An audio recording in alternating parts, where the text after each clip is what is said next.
এই একটা পাপ যদি কেউ না করে ইনশাআল্লাহ সে জান্নাতে যাবে। যতই পাপ করুক না কেন, জিনা করেছে, মদ খেয়েছে, মিথ্যা বলেছে, অনেক কিছু করেছে, শুধু শিরকের পাপ করে নাই, আল্লাহ তাকে মাফ করে দিবেন ইনশাআল্লাহ। বিশ্বাস করলেন না কথাটা? নবীজি বলেছেন এই উম্মতের যে কোনো ব্যক্তি যতই পাপ করুক না কেন আল্লাহ পাক সমস্ত পাপ মাফ করতে পারেন, কিন্তু শিরকের গুনাহ আল্লাহ পাক মাফ করবেন। তওবা করে যদি মারা না যায় মাফ করবেন। একটা এক্সাম্পল দিয়ে বোঝাচ্ছি তাহলে ক্লিয়ার হয়ে যাবে।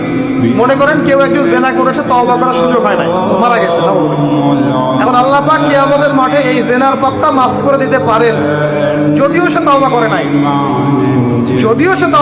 আল্লাহ পাক এই পাপটাও মাফ করতে পারেন।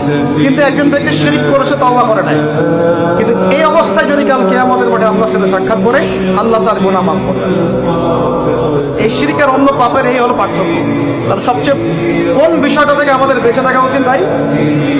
শিরক কিও কেন, একটা বই পাওয়া যায়, কিনে নেবেন, কিতাবত তাওহীদ একটা বই আছে, পড়ে নেবেন।